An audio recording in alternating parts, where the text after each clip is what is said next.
Okay, so welcome, Karina.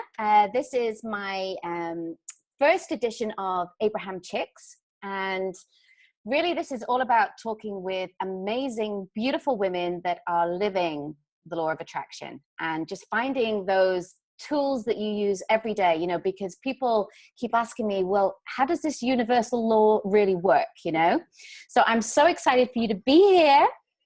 Yeah, I'm excited to talk about this topic. How are you? I'm doing good. I'm doing great. I'm excited. I'm so happy and excited to just get to chat with you about this because, as you know, sometimes most people don't quite understand it yet, but they're very intrigued by it. They And are. they're intrigued when they see your life transforming quickly. Exactly. So I'm just going to show you my current view. Yeah. Yeah. Can you see the? I can smell it. I smell it. This is the air of the Caribbean, and this is my new reality right now. So different from a year ago, but I'm really interested just to find out, when did you first get involved in Abraham Hicks, in the law of attraction? When did you start asking the questions?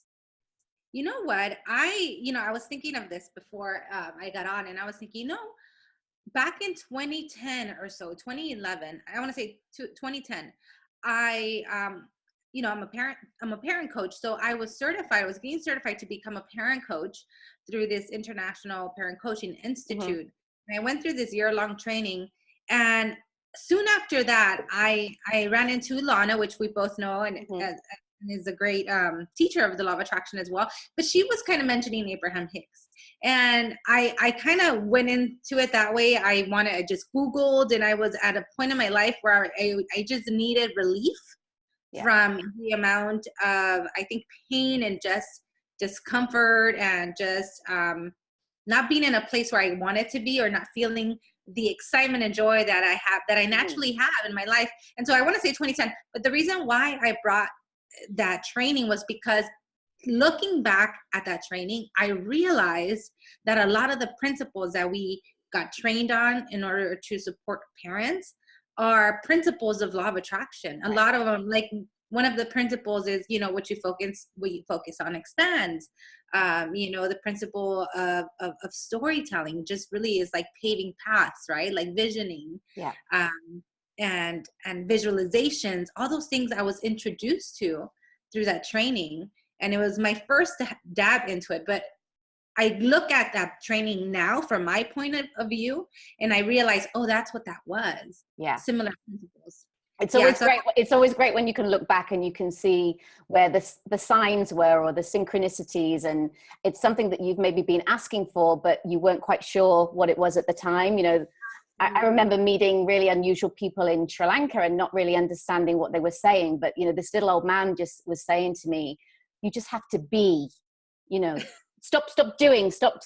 You just have to be. And at the time I was like, but I'm so used to working 15-hour days. This is my normal, but yes. Wise words from the strangest of places, And, it's so lovely to look back and to see how everything just is working out for you in that sort of way. And now I'm like, wow, I recognize that I was a participant in that process, that I asked for that I needed clarity, that I was looking for something greater, a more expansive point of view of life, because I was really wanting to feel better, really wanting to feel better about where I was in my life at that point. And, just take us to that space, because there'll be a lot of people that are maybe in that space right now. So you don't have to go into detail, but where were you in your life where you thought, okay, enough, I need to do something different? Yeah, well, there was two main things that happened. One was that I was teaching parenting classes and working with at-risk youth for a law enforcement agency that I've been working with for a long time, right? And I realized that in teaching these parenting classes and working with the youth, at-risk youth, the youth that were really families who were really at a point of dysfunction and stress and just a lot of stuff, right? And I realized this sort of approach of just offering information and trying to like solve with band-aids is not going to work. And I felt a need to to want to look into more. How can we really heal these patterns? How can we really start to change ourselves as parents? Because at the end of the day, our kids want us. They're mirroring to us where we are faltering, right? Like where we need that healing. And so I started Googling, and that was that part. So my professional side of parenting and what I do, that was there.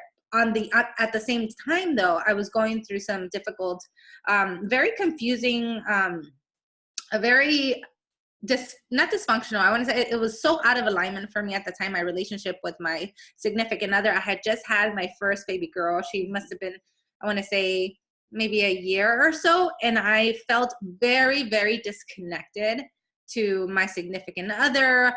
I felt like I was kind of thrown into a whole new world, and I got lost in it. I didn't feel seen, acknowledged, heard. It wasn't the relationship, the loving, kind relationship that I really wanted, and had this great, this great idea that I would have, and it wasn't the fairy tale story for sure, and so I remember thinking, I'm a mom. What am I teaching? Like instantly went into the idea of like, oh my God, am I going to recreate a life of all these kids that I got to help, of dysfunctional families, of, and so I went into that part of like, oh my goodness, what am I going to do about this? There has to be a better way. There has to be some sort of change. And so I remember being like at the floor of my room and just thinking, for the first time, I pulled out this journal that was given to me at my baby shower. It was the most beautiful journal, right? Blank pages, had never, ever, ever written into a journal entry ever.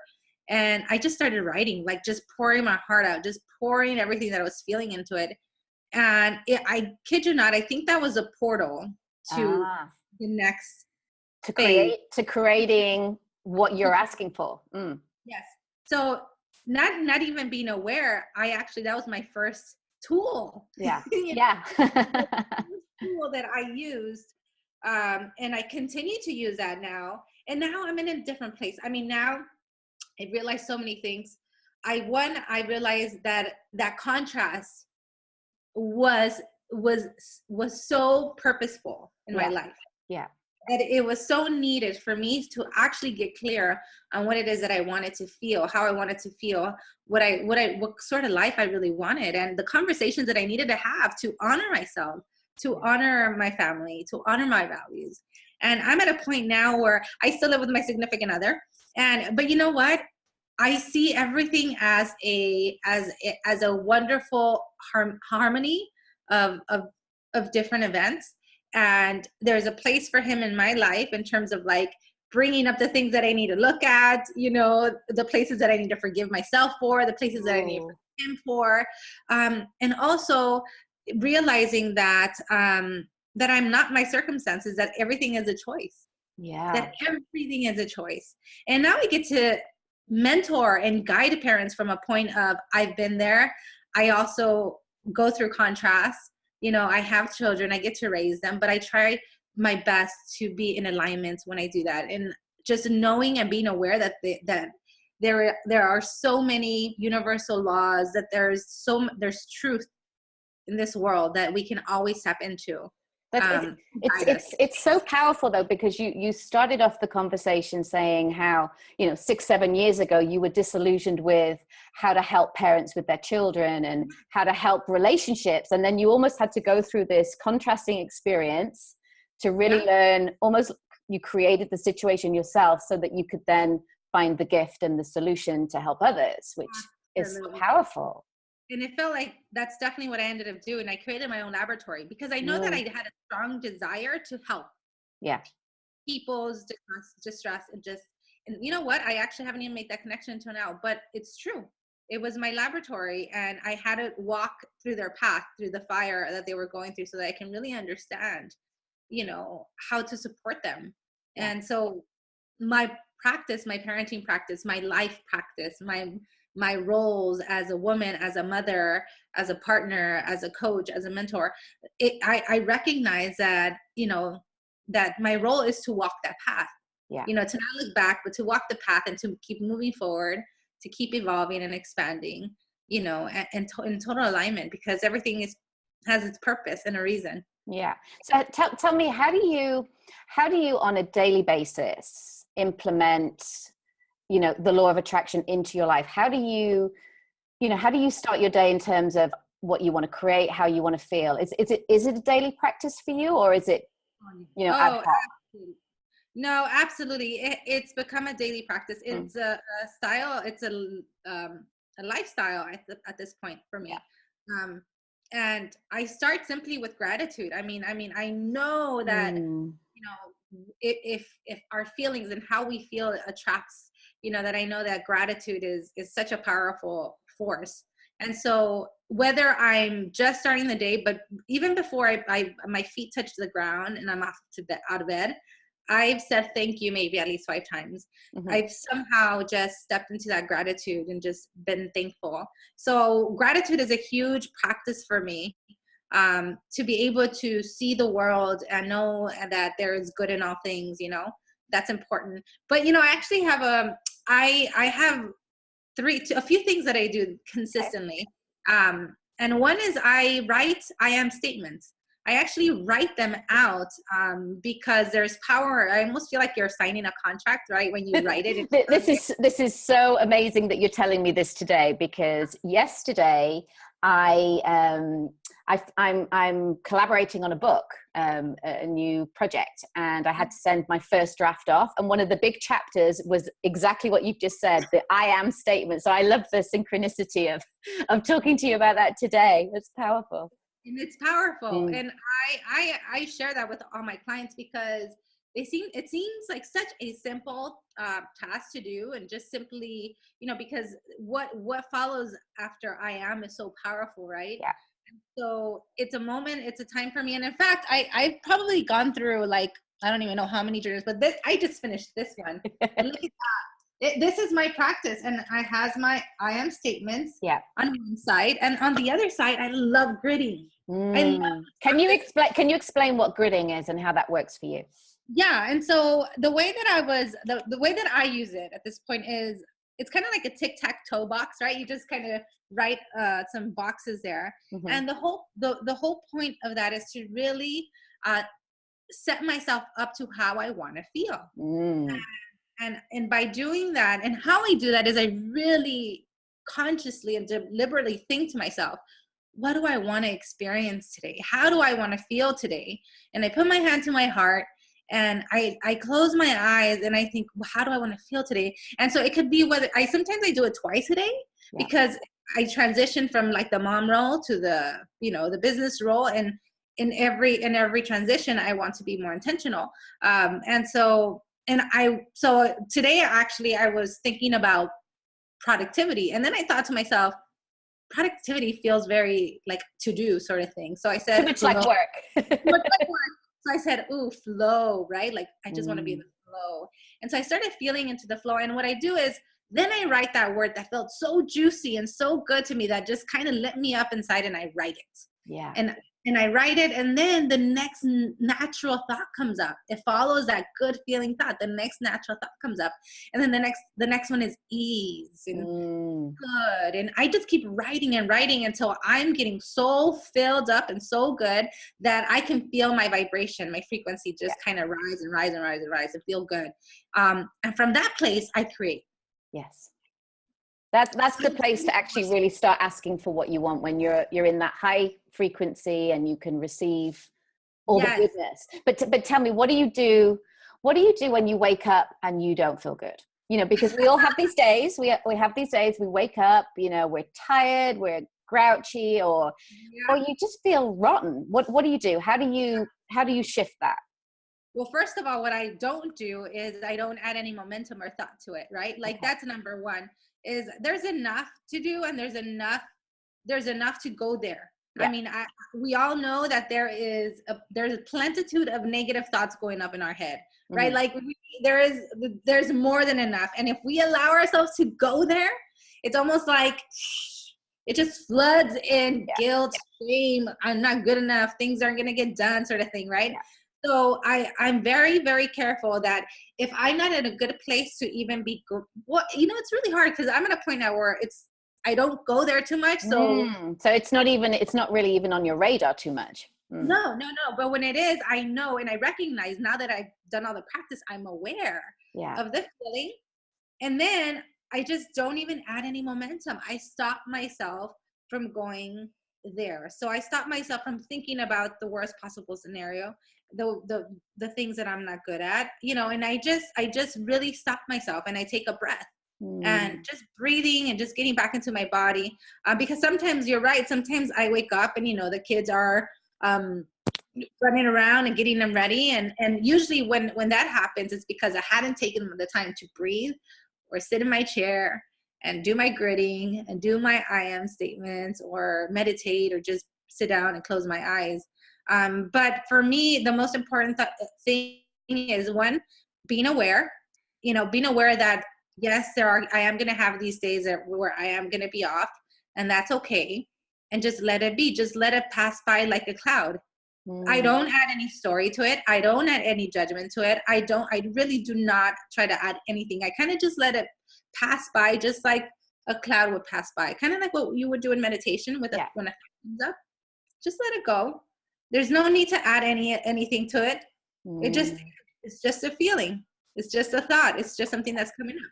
It's such a powerful, I don't know, it's a powerful way of being when you can choose your perspective, when you can choose how Yes. you want to feel. And it's not saying that any emotion is wrong, because the emotions are very powerful and, Yeah. can bring up a lot of stories or a lot of limiting beliefs that we have. And Yeah. it's a great way to be able to recognize what's not really true for you anymore. If you're feeling the contraction, it's something that is ready to leave and pass you by.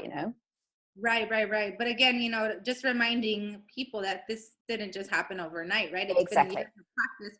And initially, I think that the best thing that I can say when I was learning about allowing feelings Mm. and befriending feelings and just getting to know my guidance system and my emotional states, when I was learning that, I think the best thing that I did was to just feel. Yeah. Sometimes you just feel the feeling, Yeah. and allow it to come up, because I think that's really when I started to shift a lot, is when I stopped running away from the feelings. Yeah. And stopped blocking them, but just starting to allow them in my life and recognize that that's part of my life, that we are here to feel and go through life and experience this wonderful existence through these tools, through these senses and these tools that we've been given. Definitely. And so Yeah. what is the biggest change that you've seen? So like in the last 5-6 years, you've embraced all of these kind of spiritual tools, the followings of Abraham. You are now defined as an Abraham chick. You're in the group. What are some of the creations or the manifestations that have been really exciting for you? The things that you've just thought, yeah, I did this. Oh my goodness, yes. There's so first of all, I want to say in 2014, 2013, which was, I had already kind of started the practice, I manifested a home, a rental property. Mm-hmm. And it was at the point when I wanted it and I saw it, it was way beyond my budget. There's close to like $1 million, because it was 2 lots that you needed to buy. And so I remember I thought, that's the one. And then I thought, well, I guess that's out of my budget. But I remember saying to myself, if it's going to be, it's going to be, right? If it's meant to be, it's going to happen. So I kind of released it and just said, if it's going to happen, it's going to happen. What ended up happening is that some investor bought the property for the 800,000, whatever it was, and then sold me the part that I wanted. No way. Yes. I love it. And so it was the perfect deal. And now, you would never have known the how. This is the key, isn't it? It's like you can ask for what you want, but don't get caught up in how it's going to happen, because you would never have known that was the way it was going to roll out for you.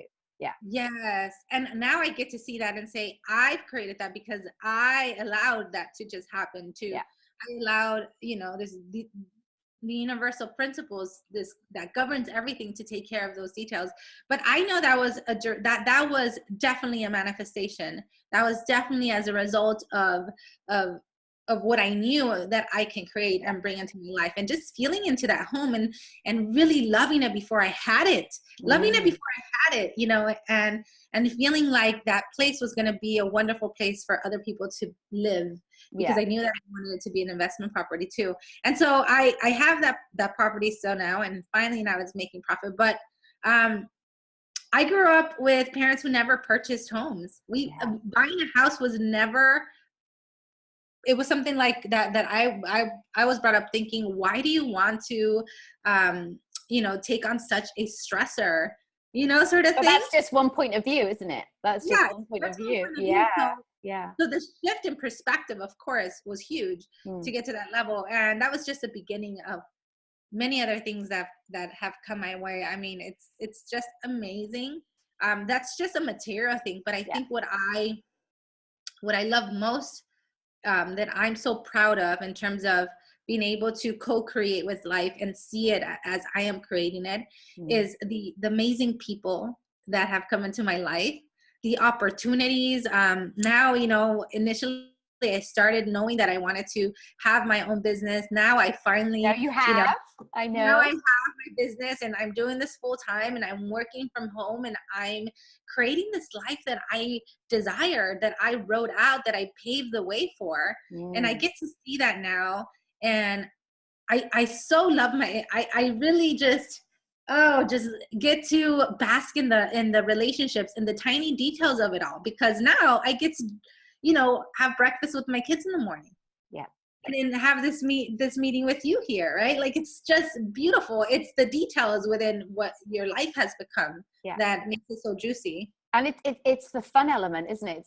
I never feel like I'm working ever. And I kind of went through that phase of almost feeling guilty that this is not how it used to be. I used to be, at the computer 15 hours a day. And now it's, I might spend 2 hours walking along the beach and feeling grateful and having fun and talking to people. And then the next minute you've met a client, because you're in that space of allowing and receiving. And it's just so much fun. It is so much fun. It is so much fun. And that what you just said is just, yes, that's exactly what it is. It really, there is a way to live your greatest, biggest dreams with ease and without actually having to coerce things into place, without having to work hard and, really stress over things, like, without all that resistance. And I think to be in flow and to be in trust and in faith that all is working perfectly, and to be reminded by nature, by the walk at the beach, to be reminded that everything is working out perfectly, that it is just designed perfectly for you. And all we got to do is to step into that flow and live in that flow. Yeah. And then you see these miracles happen that you're like, miracles every day. And but it's so interesting, because I guess for some people that might be watching this that are maybe just learning about a different way of being, they might be feeling fearful about trying something different, or because it can be fearful to leave a job and set up a business. It can be fearful to leave a relationship or start another relationship, or to I sold everything I owned and I've been traveling for 2 years. So there is fear that comes up. There's always that story that comes up. But then when you've got the tools that can shift, it's really powerful. So what would you say to people that are maybe, I don't know, like really busy, they're busy with their kids, with their business, with their homes or whatever. What could they do in just like 5 or 10 minutes a day that would just, put them on track to really starting to be deliberate in their creation of what they want? Yeah. I mean, 5 minutes, I would just say, you got to come back to you. Like, you are the creator. At the end of the day, everything starts with you, right? Like, and so, like, I would say breathe. I like to teach this thing where I tell my parents, at every red light, or whenever you're going through errands or doing things, even if you just take a few breaths, it's still better than most people. To connect with your body, to recognize that you have this resource that you don't have to work for and that it's everywhere. So just connecting with a breath, I think, is a great way to start to practice awareness. Yeah. Because once you're aware first, then you've created space for inspiration. Then you've created space for new ideas to show up in your life. Then you've created space for you to feel more ease, to want to experience these, to to see the joy in the things that you've probably never seen. Like you've noticed a tree that you've never noticed because you've created a little tiny space. And so I would say like building some awareness within has definitely number one. Because once that happens, it starts to really widen up, you know, the possibilities for people. But being aware and being willing to be aware and to create that space. I love that, being willing to be aware. That's, yeah. Yeah. And just being present and, you know, as you said, just noticing the smallest things and enjoying them. And enjoying them. And that's what I think that's definitely where I started, is that I was just willing to look at things differently, to be a little bit more aware. And from that space, then I was able to kind of, the ideas that came in terms of the universal principles and laws, then I was able to capture them. There was no way that I would have been able to even receive them if I wasn't in a space of allowing, which is awareness, right? To see things differently. Yeah. Wonderful. So what's next? Tell me, what are the next exciting projects for Karina and her business, and where can people find you?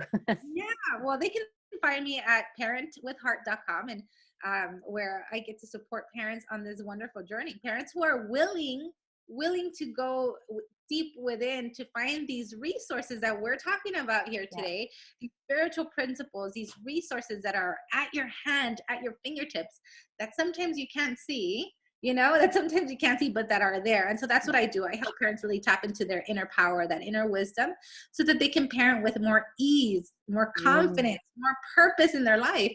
And that is my journey. Of course, I get to model and I get to lead from a place of me doing it first, sort of thing, you know. I do it first and it's working for me, and now I get to share. But you know, I'm really excited about the next phase in my business. I went full time in my adventure here. And you know, I'm really excited to just start to craft these programs. And so what's coming up next is my Mindful Mama Mastery group. Oh, I love it.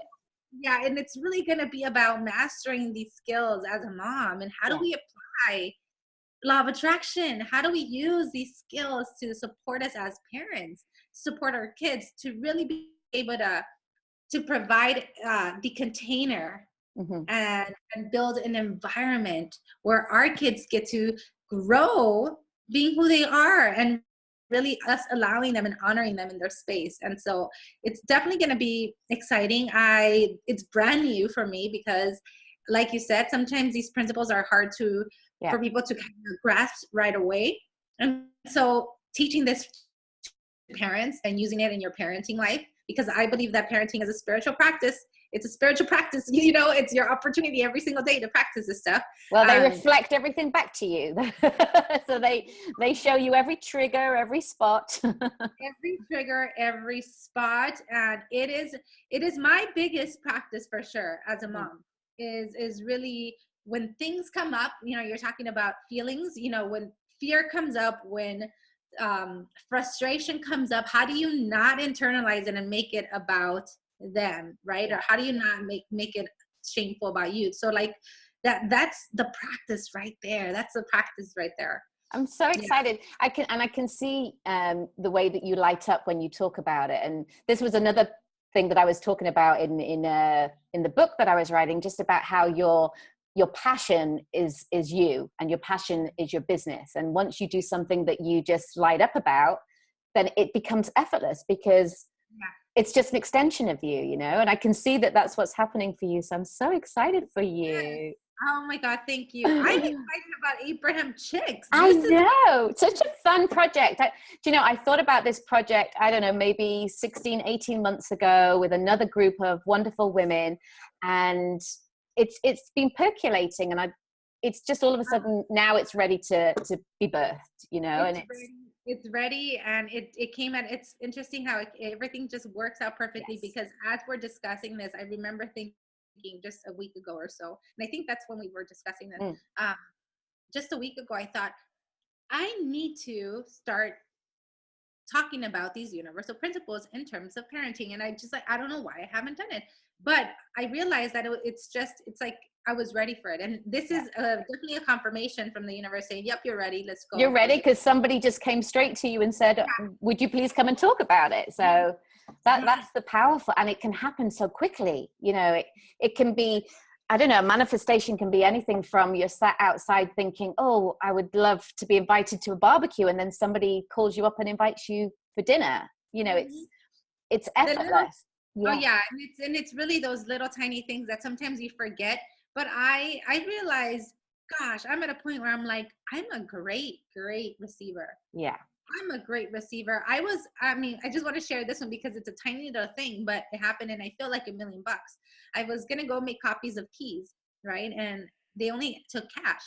And so I was like, okay, so I think I have some cash in my wallet. Well, this guy that was in front of me with 2 kids, he's like, no, let me please pay for your keys, you know? And it was like $3 that he was going to pay. And I was like, I was so touched because I felt like it was $1 million. Yeah. I mean, it wasn't even the $3. It was his great, he just wanted to give to me, and I felt it instantly. And I thought, oh, that felt and like you received it. I mean, how many people would have said, oh, no, thank you. No, thank you.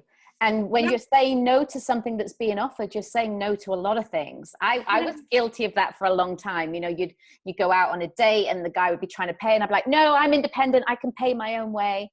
Yeah. Oh, that is so changed now.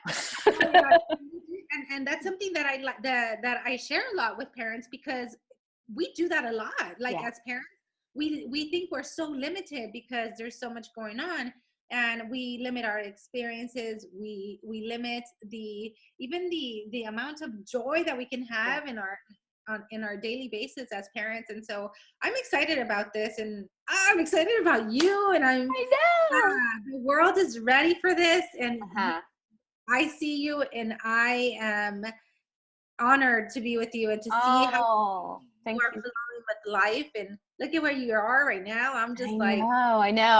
I do. I pinch myself every day, and I'm like, I'm in the Caribbean. How did this happen? You know? And it's just each morning I'm waking up in a different country, and how did I get here? Yes. And that's the next vision for me, is traveling with my family and really making this business making the business, not like you said, not work, but a vehicle to explore and expand our capacities as people, for me as a person, and my children too. So I'm excited to do this. That's wonderful. And it's one of those things that people think you can't do that. Your kids are in school, or you don't have the money to do this, or it's not possible. And then when you actually just ask for what you want, you find lots of people doing it. I'm meeting people with children that have been traveling for years, and they just find a different way of being. It's not the structured way that we've been brought up to believe. There is infinite possibilities. Infinite possibilities. Yes. It's exciting. I'm so grateful that you gave me this time today, and all the knowledge that you're sharing. And I just can't wait to see what happens with your courses and everything that you're working on. It's really, really magical. Yes, it is. I'm excited about this. I'm so excited. Thank you so much, Tina. Thank you so much, my darling. Mwah.